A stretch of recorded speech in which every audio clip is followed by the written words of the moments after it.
bạn có bao giờ nhìn lên bầu trời và thấy hai mặt trăng cùng lúc? Hoặc đang đi trên con đường quen thuộc thì mặt đất bỗng nứt toác dưới chân? Nếu chưa, thì có lẽ bạn chưa thực sự thấy Việt Nam vào tháng 5 vừa rồi. Tháng ấy lẽ ra phải là mùa nắng, gắt gao và hanh khô, là thời điểm ruộng đồng chuẩn bị thu hoạch, là khi trời cao và trong xanh đến mức người ta chỉ muốn bỏ hết lo toan, ngửa mặt nhìn mây mà thở một cái thật dài. Thế nhưng, thứ mà chúng ta chứng kiến lại là một Việt Nam hoàn toàn khác. Trên đỉnh núi Bà Đen, một đám mây kỳ dị như đĩa bay xuất hiện đúng vào buổi lễ rước xá lợi Phật. Giữa thủ đô Hà Nội, bùn phun lên từ lòng đất giữa phố, không lý do, không báo trước. Ở Tuyên Quang, có người đã chụp lại hai mặt trăng cùng lúc xuất hiện trên bầu trời. Rồi thì lũ dữ bất ngờ tràn về giữa mùa hè ở Hà Tĩnh, người chết, lúa trôi, súc vật mất trắng. Còn ở Hòn Gai, biển phát sáng như có phép màu, nhưng cá thì chết. Bầu trời Bình Dương bị chia đôi như thể có ai đó vẽ một đường ranh giới giữa ánh sáng và u ám. Và đó chưa phải là tất cả. Chỉ trong một tháng, đất trời như chờ mình, từng mảnh ghép lạ lùng, từ mây, đến trăng, đến biển, đến bùn đất, như thể đang nói với chúng ta một điều gì đó mà không ai dám gọi tên. Ngẫu nhiên ư, trùng hợp ư, hay vũ trụ đang lên tiếng? Có thể là một lời nhắc nhở. Có thể là một lời cảnh báo. Cũng có thể là quả báo đã đến hồi mở màn. Thứ đáng sợ không phải là những gì đã xảy ra, mà là liệu chúng ta có còn kịp để lắng nghe hay không? Bạn từng chứng kiến hiện tượng nào trong số này chưa? Và bạn cảm thấy điều gì? Nhưng mọi chuyện không chỉ bắt đầu từ bầu trời, mà bắt đầu từ nơi ta tưởng là vững chắc nhất, mặt đất dưới chân.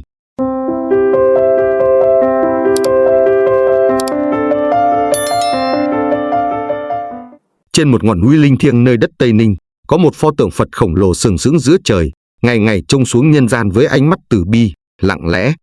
Núi Bà Đen, người dân nơi đây gọi bằng cái tên vừa kính cẩn, vừa run sợ. Mỗi năm, vào mùa Phật đản, ngọn núi ấy lại đón hàng vạn bước chân hành hương. Người đi vì đức tin, người đi để cầu an, và cũng có những người đi để tìm câu trả lời cho một nỗi bất an mơ hồ trong lòng.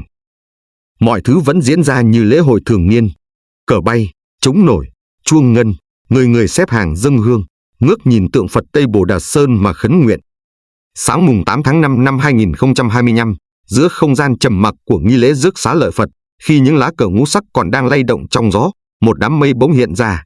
Lạ lắm, nó không phải mây trắng thường thấy, cũng chẳng trôi bồng bềnh như mây chiều, mà nó đứng yên. Đúng nghĩa là đứng yên bất động sau lưng tượng Phật. Màu ngũ sắc loang ra như kính vạn hoa, rồi thu hẹp lại thành một hình dạng tròn, lồi, như thể một chiếc đĩa bay từ đâu hạ xuống. Và đám đông im phăng phắc. Người thì quỳ xuống, người thì run tay chắp lại. Có tiếng nức nở khe khẽ, có ánh mắt nhìn lên trời, mà giọt nước mắt lăn dài không vì xúc động, mà vì không biết mình đang chứng kiến điều gì. Trên mạng xã hội, những bức ảnh mây đĩa bay nhanh chóng lan truyền. Nhiều người tin rằng đó là một điềm lành, một sự chúc phúc từ cõi thiêng vào đúng thời khắc Phật đản sinh. Nhưng cũng trong tháng đó, ngày 19 tháng 5, đúng 11 ngày sau, cũng tại đỉnh núi ấy, một đám mây kỳ dị khác lại xuất hiện. Lần này, nó không ngũ sắc, không rực rỡ, mà lạnh, tròn và xám bạc như một chiếc UFO lơ lửng giữa không trung.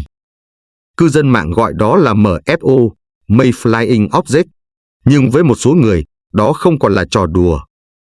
Một người phụ nữ Thái Lan có mặt hôm đó kể lại rằng bà từng thấy một đám mây tương tự vào đầu năm 2023, ngay trên bầu trời bớt xa, Thổ Nhĩ Kỳ, vài ngày trước khi trận động đất 7,8 độ Richter khiến hơn 50.000 người thiệt mạng.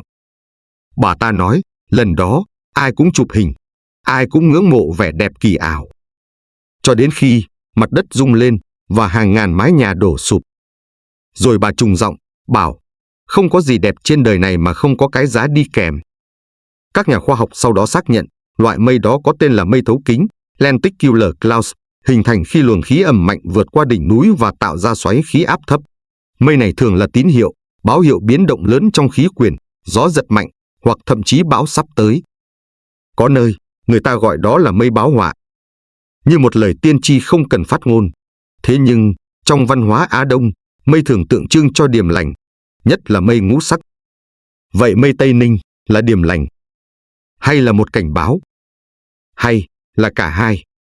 Có người nói, mây đẹp là để nhắc nhở ta đừng quên ngẩng đầu nhìn lên. Nhưng cũng có người nói, mây lạ là lúc trời bắt đầu nổi giận. Và có lẽ không phải trời giận, mà là trời đã chịu đựng đủ. Bạn tin đó là chúc phúc từ trời, hay lời nhắn nhủ cuối cùng trước một cơn biến động? Bạn tin là điềm lành hay cảnh báo? Nhưng khi trời nói qua mây chưa đủ, thì đất bắt đầu tự nói bằng chính thân xác của nó.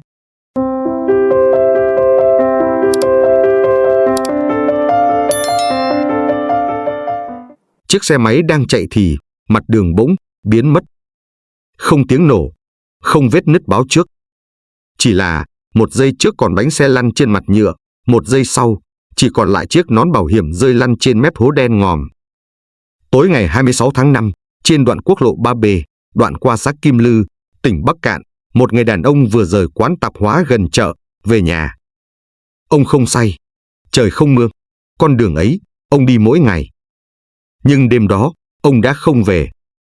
Cả xóm bàng hoàng, người dân ban đầu nghĩ là tai nạn, nhưng hiện trường không có va chạm, không có người chứng kiến, không có dấu hiệu phanh.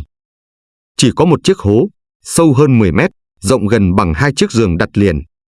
Như miệng của một sinh vật nào đó, há ra từ lòng đất. Nhưng mọi chuyện không bắt đầu từ hôm đó. Cả tháng trước, người dân xã Kim Lư đã bắt đầu thấy ruộng lúa nứt chân chim, nước chảy xiết qua từng vệt lạ dưới đất. Một vài đứa trẻ trong xóm còn thách nhau đứng lên các vết nứt để nghe tiếng rên rỉ của đất. Không ai tin, không ai cảnh giác. Vì đó là đất nhà. Là con đường cha ông để lại, là nơi họ sinh ra, lớn lên và nghĩ rằng sẽ yên ổn cho đến cuối đời.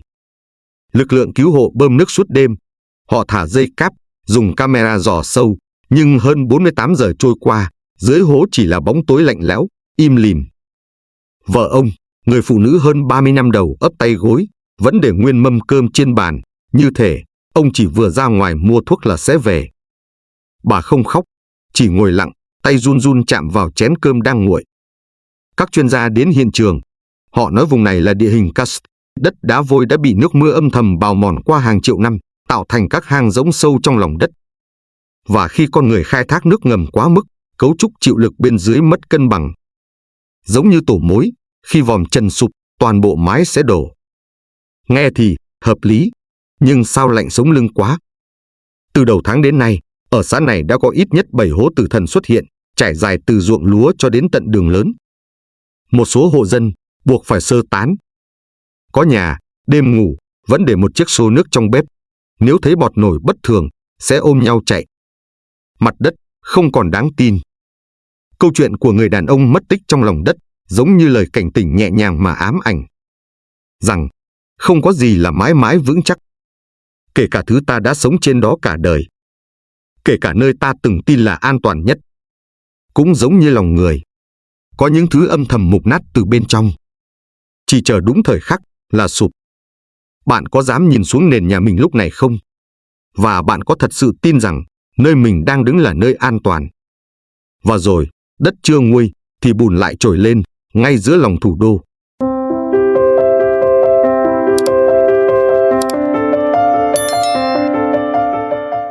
Không động đất, không mưa lớn. Vậy mà, bùn từ đâu lại tự trào lên giữa phố đông người? Ngay tại Hà Nội, giữa giờ tan tầm. Chiều ngày 27 tháng 5 năm 2025, khi phố Cát Linh đang nghẹt cứng người và xe, ai cũng chỉ mong đèn đỏ nhanh xanh, thì một âm thanh lạ vang lên. Không quá lớn, chỉ như tiếng nước xì nhẹ qua miệng ấm sôi. Rồi bỗng, một vệt bùn nâu đỏ phun lên giữa lòng đường. Ban đầu chỉ là một vệt, sau đó, cả một dòng. Bùn loang, lan như thể có ai đó vừa đổ cả bồn tắm xuống lòng thành phố. Người đi xe máy giật mình, phanh gấp. Một người đàn ông chạy xe ôm, tên là Cường, gần 50 tuổi, kể lại. Tôi tưởng là vỡ ống nước, nhưng không phải. Nó đặc sệt, hôi và sủi bọt như đang thở. Thề với chú, tôi thấy nó ngoi lên như một sinh vật sống. Vài phút sau, cả đoạn phố dài ngập ngụa trong thứ bùn nhớp nháp. Xe cộ quay đầu hỗn loạn, người dân túa ra, chỉ trỏ. Có người thì đứng quay clip, nhưng tay vẫn run. Người già thì đóng cửa sổ, trẻ con bị kéo vội vào nhà. Cảnh tượng ấy giống như một chiếc cửa hầm ngầm nào đó dưới lòng đất, vừa bị bật nắp. Và từ trong đó, không phải nước, mà là thứ gì đó, sâu hơn, bẩn hơn và đầy ám ảnh. Giới chức vào cuộc, nhân viên kỹ thuật đến.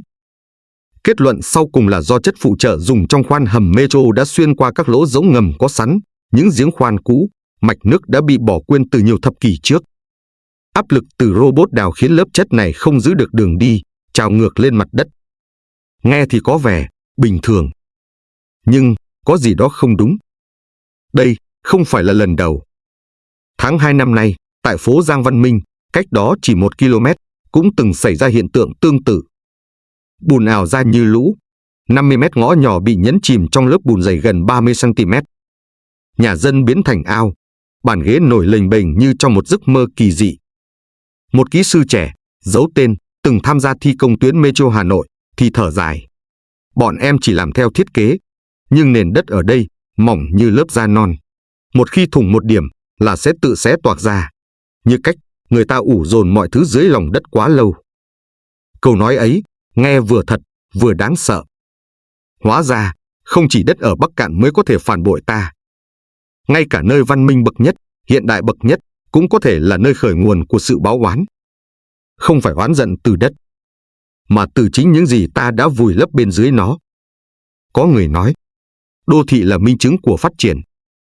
Nhưng có khi, nó cũng là nơi ta quên mất rằng đất vẫn đang thở. Chúng ta xây nhà cao, đào hầm sâu, khoan xuyên vỉa đá. Nhưng lại chưa từng tự hỏi, liệu mình đang sống trên một cái nền hay trên một cái nắp? Một nắp đậy cho tất cả những điều chưa được hóa giải. Bạn có bao giờ nghĩ rằng đô thị cũng có thể nổi giận? Và nếu có, thì cơn giận ấy sẽ trào lên từ đâu? Còn trên trời thì lại xuất hiện một điều không ai tin nổi.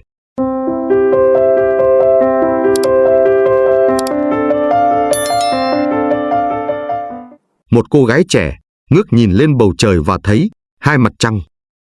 Phải là hai. Một sáng, một nhạt. Một nằm hơi chếch sang trái, lơ lửng. Một như vẫn treo ở vị trí vốn có. Hôm đó là mùng 10 âm lịch. Trăng đang vào độ tròn. Trên một ngọn đồi ở huyện Na Hang, tỉnh Tuyên Quang, Loan, cô gái 23 tuổi, đi cắm trại cùng nhóm bạn, đã vô tình trở thành nhân chứng của điều mà không ai trong đoàn dám tin là thật. Em quay lên để bắt mây trôi, nhưng rồi khựng lại. Em thấy có hai mặt trăng, một rõ, một như phản chiếu, nhưng không hề nhòe, rõ như thật. Loan lặng lẽ quay lại đoạn clip, không nói gì với ai. Mãi đến tối, khi trở về, mới lén đăng lên một hội nhóm mê thiên văn học. Đoạn clip chưa đầy 15 giây. Không có chỉnh màu, không có filter. Nhưng khiến hàng ngàn người tranh luận nảy lửa. Người thì nói, đó là hiệu ứng quầng trăng do độ ẩm cao. Người khác cho rằng đó là phản chiếu ánh sáng qua lớp thấu kính khí quyển, vốn xảy ra khi có sự giao thoa giữa độ ẩm, bụi khí và nhiệt độ đột biến. Cũng có người bình luận, đây chỉ là lỗi camera do quay trong môi trường ánh sáng yếu. Nhưng rồi, một người đàn ông sống ở thôn Khuổi Lại, cách đó gần 3 cây số, cũng lên tiếng. Tối ấy, tôi đang cho lợn ăn, nhìn lên trời, tôi cũng thấy hai mặt trăng, không rõ bằng clip, nhưng có. Vậy thì, không phải lỗi camera, không phải do mắt cô gái, cũng không phải chuyện bịa đặt. Khoa học từng ghi nhận hiện tượng mặt trời giả tại Bắc Âu, gọi là sundox. Khi ánh sáng mặt trời đi qua các tinh thể băng lơ lửng trong không khí, sẽ tạo ra ảo ảnh một hoặc hai vầng sáng bên cạnh mặt trời thật. Nhưng điều kỳ lạ là, tối hôm ấy ở Tuyên Quang, không lạnh, không có sương, và đặc biệt, không có mây tích băng như thường lệ. Vậy, cái mà cô gái nhìn thấy là gì? Một phản chiếu? Một lỗi thị giác? Hay là một cảnh giới mà chỉ những ai đủ nhân duyên mới bắt gặp? Em sợ, nhưng lại thấy bình yên, giống như có ai đó đang nhìn em từ một nơi rất xa, nhưng không muốn hại. Đó là lời của Loan. Sau khi đoạn clip lan truyền, cô tắt điện thoại 3 ngày. Không phải vì xấu hổ, mà vì, cô nói, em sợ nếu nói ra nhiều quá, nó sẽ không còn là phép màu nữa. Người xưa vẫn nói, những gì bất thường giữa cái bình thường luôn mang theo một thông điệp. Phải chăng, mặt trăng thứ hai đó là một lời nhắn từ thiên nhiên, rằng vũ trụ vẫn đang quan sát. Và đôi khi, điều kỳ lạ chỉ xảy ra cho người nào còn giữ được lòng tin vào cái đẹp, cái tinh khôi. Bạn từng thấy thứ gì trên bầu trời mà người khác không tin không? Nếu có, bạn giữ nó lại cho riêng mình, hay kể ra để rồi bị cười chê. Và rồi, khi bóng tối còn đang lơ lửng, ánh sáng lại bủa vây từ một nơi khác.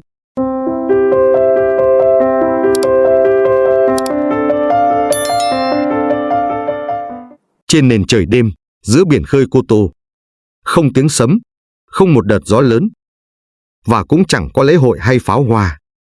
Thế mà, hàng loạt cột sáng bất động, thẳng đứng, lơ lửng giữa trời, xuất hiện, trong lặng im, không chớp, không chuyển động. Chỉ hiện lên, như thể ai đó đã cắm những thanh kiếm ánh sáng vào bầu trời. Đêm đó, một ngư dân tên là Sáu Lành, người đã sống gần cả đời với biển, đang neo thuyền ở vùng nước cách bờ khoảng 3 hải lý. Ông kể, ban đầu tôi tưởng là đèn pha từ tàu tuần tra, nhưng nhìn kỹ thì không có tiếng máy, không có bóng tàu, chỉ có mấy cái cột sáng, đứng đó, như đang nhìn mình. Ông tắt máy, không bật đèn, ngồi yên, nín thở. Và trong bóng tối, ông cảm thấy có thứ gì đó đang quan sát. Khi đoạn clip ông quay được lan truyền lên mạng, hàng ngàn bình luận dấy lên. Một số nhà quan sát thời tiết cho rằng đó là hiện tượng light pilot, trụ sáng do ánh sáng phản chiếu lên các tinh thể băng trôi nổi trong tầng khí quyển. Hiện tượng này từng được ghi nhận tại Canada, Hàn Quốc và một số nơi có nhiệt độ thấp dưới âm độ C. Nhưng Cô Tô, đêm đó, đang 27 độ.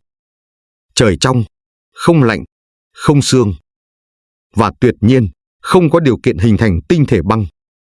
Vậy thì, ánh sáng đó phản chiếu từ đâu? Một nhà vật lý học độc lập đã đặt giả thuyết. Nếu không phải do thiên nhiên, thì có thể là nguồn phát sáng nhân tạo, đến từ vệ tinh, drone, hoặc hệ thống vũ khí năng lượng cao được thử nghiệm. Câu hỏi đặt ra, ai là người phát sáng? Và vì sao lại là trên vùng biển Việt Nam? Câu hỏi ấy, cho tới giờ, vẫn chưa ai dám trả lời. Nhưng riêng Sáu Lành, thì ông tin chắc. Tụi nó không phải ánh sáng bình thường đâu. Mắt mình nhìn thấy nó, nhưng cảm giác như mình là người đang bị thấy. Đó là một thứ ánh sáng khiến con người cảm thấy nhỏ bé. Không giống ánh đèn của con người, ấm áp, chớp tắt. Cũng không giống sấm chớp, bộc phát rồi tan. Thứ ánh sáng này, kiên nhẫn, lạnh và sâu. Khoa học có thể lý giải rất nhiều điều. Nhưng không phải điều gì cũng cần lý giải để tin. Bởi có những khoảnh khắc trong cuộc đời, cái khiến con người sợ, không phải là cái họ nhìn thấy, mà là cái họ cảm thấy khi không nhìn thấy rõ nó. Bạn nghĩ, đèn từ đâu có thể thắp sáng trời đêm mà không cần dây điện? Nếu một ngày, thứ ánh sáng đó không đến từ tay con người, thì liệu bạn có còn dám nhìn thẳng vào bầu trời?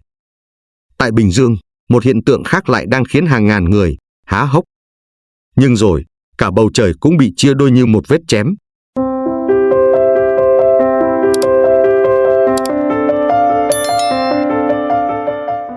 Một buổi chiều đầu tháng 6, trên bầu trời Bình Dương, giữa cái oi bức của mùa hè, bỗng có điều gì đó khiến nhiều người phải đứng lại. Một ranh giới kỳ lạ cắt ngang qua trời. Một bên trời xanh thẳm, trong veo. Một bên mây trắng dày đặc như bông. Ranh giới thẳng như một đường phấn. Anh Phước, chủ một tiệm điện nhỏ ở Thủ Dầu Một, kể rằng hôm đó anh đang trên đường giao hàng. Ngước lên nhìn trời, anh khựng lại. Lần đầu tiên tôi thấy trời bị cắt đôi như thế. Như thể có ai đã vẽ một đường giữa trời. Không thể là trùng hợp. Anh dừng xe, chụp một bức ảnh, gửi lên nhóm chat gia đình. Cô em gái anh, là bác sĩ đang nghỉ hưu, nhắn lại bằng một câu khiến anh rùng mình. Em nhớ không, mỗi lần trời chia như vậy là bệnh viện cấp cứu đông nghẹt người khó thở. Lý giải khoa học nói rằng, hiện tượng này xảy ra khi hai khối khí có độ ẩm khác nhau gặp nhau. Một bên không khí khô, không tạo mây. Một bên ẩm, tạo nên mây dày. Khi giao nhau, sẽ tạo thành bức tường mây, tường trời. Thế nhưng, nếu chỉ là hiện tượng tự nhiên, tại sao nó lại xuất hiện ngày càng nhiều? Và vì sao nhiều người cảm thấy chóng mặt, khó thở và mệt mỏi ngay sau đó? Một giả thuyết khác từng gây tranh cãi ở nhiều nước, gọi là chemtrail. Đây là ý tưởng rằng một số vệt mây trên trời không phải do tự nhiên, mà là dấu vết của các hoạt động giải chất, geoengineering, nhằm thay đổi khí hậu, tạo mưa hoặc thứ khác. Giáo sư Hoàng, một nhà nghiên cứu độc lập, chia sẻ trong một buổi hội thảo. Nếu mây là do con người tạo ra, thì không thể đoán hết được hậu quả. Thiên nhiên vốn cân bằng, bất kỳ sự can thiệp thô bạo nào cũng sẽ phải trả giá. Câu hỏi là, ai là người vẽ đường giữa trời? Và nếu trời đã bị chia đôi, thì liệu trái đất còn là một khối thống nhất? Nỗi lo của bác sĩ già không phải không có lý.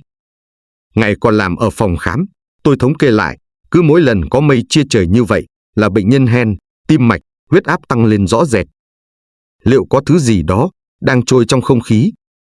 Không màu, không mùi, nhưng ảnh hưởng thẳng vào nhịp thở, vào trái tim con người. Đôi khi, những gì chúng ta xem là hiện tượng đẹp chỉ là bề nổi của một can thiệp sâu hơn. Và nếu thiên nhiên bắt đầu xuất hiện các dấu hiệu như phim viễn tưởng, thì có lẽ chính con người đang là đạo diễn. Bạn có tin chúng ta đang bị kiểm soát từ bầu trời? Và nếu có, bạn có dám ngước lên và hỏi, ai đang vẽ bức tranh này? Nơi, giữa màn đêm yên tĩnh, mỗi khi ai đó khua tay, nước lại phát sáng.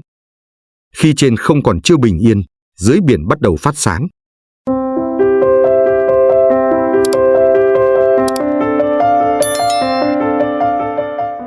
Mỗi khi bạn khua tay xuống biển, nước phát sáng như phép thuật.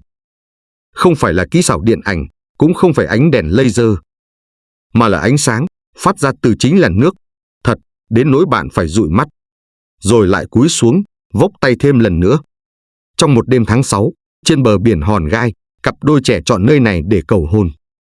Họ nói, nơi này đẹp như giấc mơ.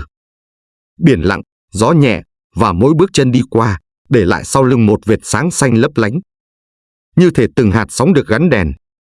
Đêm ấy, họ cười. Cô gái thì thầm, nếu em nói, biển đang phù phép, anh có tin không? Chàng trai ôm lấy vai cô, không tin, nhưng vẫn thấy mê. Thế nhưng, sáng hôm sau, khi họ quay lại bờ biển cũ để chụp ảnh cưới, cả một dải bờ nước đã phủ kín cá chết. Trắng xóa, dày đặc, trôi dập dềnh theo từng cơn sóng nhẹ. Người dân quanh đó lắc đầu. Một bác ngư dân nói, hôm nào biển sáng, hôm sau tụi tôi sợ lắm. Cá nổi, nước hôi, có cái gì không ổn dưới đáy. Hiện tượng ấy, khoa học gọi là tàu phát quang. Chúng phát sáng khi có chuyển động, như tay vẫy, sóng xô, thậm chí là cá bơi qua. Nhưng khi tảo nở rộ bất thường, thường là do nhiệt độ tăng, chất thải dư thừa hoặc dòng chảy biển đảo lộn, thì chúng không chỉ phát sáng, mà còn giết chết sự sống. San Diego, Hoa Kỳ, Tasmania, Úc đều từng trải qua đêm biển phát sáng, và sáng hôm sau là ác mộng sinh thái. Vậy điều gì đang thực sự xảy ra? Có phải tự nhiên đang tô vẽ những bức tranh đẹp nhất, chỉ để cảnh báo chúng ta về cái giá phải trả khi biển không còn cân bằng? Bạn thấy đẹp, nhưng nếu cả đại dương đều phát sáng, liệu còn cá sống không? Những đốm sáng lấp lánh dưới chân ta có thể là lời thì thầm cuối cùng của đại dương. Không ồn ào, không giận dữ, chỉ lặng lẽ phát sáng rồi chết. Còn thiên nhiên chưa dừng lại ở đó. Nó còn nổi loạn ngay giữa mùa nắng gắt.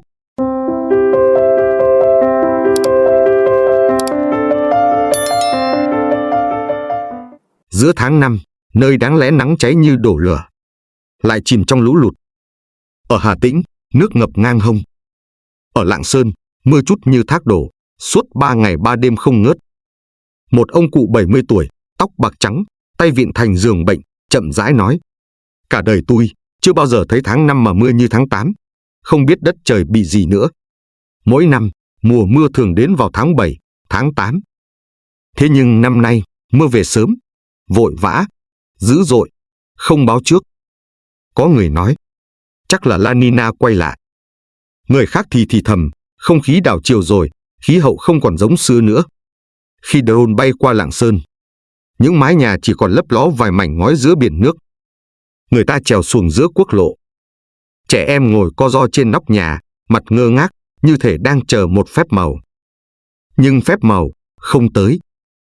Thay vào đó là bùn đất, rác rưởi và những giọt nước mắt lặng lẽ. Mùa hè năm nay không có tiếng ve, không có phượng nở đỏ trời. Chỉ có tiếng mưa gõ xuống mái tôn, như gõ vào nỗi bất an của cả vùng quê. Chúng ta từng được dạy, xuân, hạ, thu, đông. Có mùa gieo, có mùa gặt, có mùa mưa thuận gió hòa. Nhưng giờ thì, bạn còn tin vào 4 mùa như trong sách giáo khoa nữa không?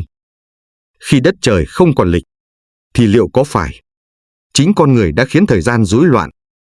Liên tiếp mây đen, biển phát sáng, đất lở, mưa trái mùa. Những hiện tượng này không còn là ngẫu nhiên. Chúng là chuỗi phản ứng dây chuyền, tích tụ từ lòng tham, từ vô minh, từ thói quen phá rừng, xả thải và bỏ quên lời cầu nguyện cho thiên nhiên. Và khi mọi thứ dồn dập đến như vậy, liệu có phải là trùng hợp? Hay chính là tiếng gầm của một cơn giận bị dồn nén quá lâu? Bởi vì thiên nhiên chưa từng lên tiếng bằng lời. Nhưng mỗi cơn mưa, mỗi đợt lũ, mỗi đám mây kỳ lạ, có lẽ đều là những lời thì thầm đầy giận dữ.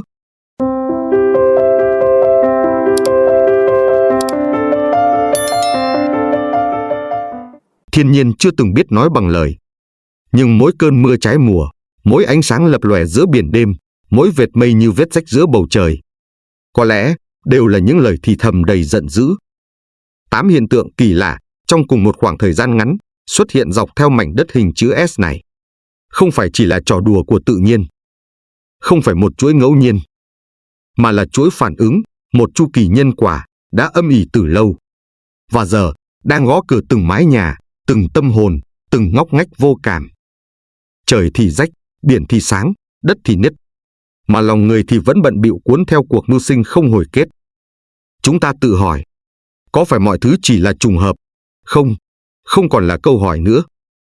Vì thiên tai chưa bao giờ là kẻ bắt đầu. Nó chỉ là tấm gương, phản chiếu lại tất cả những gì nhân loại đã gieo. Có một câu cổ ngữ phương Đông, nghe qua tưởng như ẩn dụ. Nhưng càng suy, càng thấy lạnh sống lưng. Khi tâm con người rối loạn, đất trời cũng không thể an yên. Khi tham lam trở thành thước đo giá trị. Khi sân giận bùng nổ ngoài đường phố lẫn trong mạng xã hội. Khi vô minh khiến ta vung tay phá núi, lấp sông, tàn phá rừng già. Khi lòng biết ơn bị thay thế bởi thói quen tiêu xài không giới hạn, thì có lẽ chúng ta đang tập thể tạo ra một cơn bão vô hình mà chính mình không nhận ra. Hình dung một khu vườn nhỏ bị lãng quên. Cỏ mọc đầy, hoa héo úa, rễ mục nát, nước vẩn đục. Chủ nhân khu vườn đó mãi mê lo việc ngoài xa, chẳng một lần trở về tỉa cành, nhổ cỏ, tưới nước. Rồi một ngày, khu vườn ấy hóa điên. Mưa ngập, sâu bệnh, hương thơm biến mất. Và chủ nhân lại ngửa mặt than trời. Có chăng chúng ta đang sống trong một khu vườn như thế? Nhưng vẫn chưa quá muộn. Không ai bắt bạn phải thay đổi cả thế giới. Nhưng bạn có thể thay đổi chính mình. Từ hôm nay, ngay lúc này, lắng nghe thiên nhiên. Bớt đi một lời nặng nhẹ. Gieo một hạt thiện. Sống chậm lại. Thở cùng nhịp với gió. Cảm ơn vì những điều bé nhỏ còn hiện hữu trước khi chúng cũng biến mất trong im lặng. Nếu bạn cảm thấy video này đã gợi lên trong bạn một điều gì đó, dù là rất nhỏ thôi, thì hãy nhấn thích, đăng ký và chia sẻ. Như một lời cảm ơn gửi lại cho đất trời. Và bạn có thể để lại một hành động thiện nhỏ dưới phần bình luận. Dọn rác một góc công viên. Tắt đèn sớm hơn 10 phút. Nói lời yêu thương với người thân. Hay chỉ là lặng thinh vài phút để cảm nhận lòng mình đang dậy sóng. Bởi vì những gì chúng ta thấy hôm nay có thể chỉ là màn mở đầu cho một chu kỳ lớn hơn.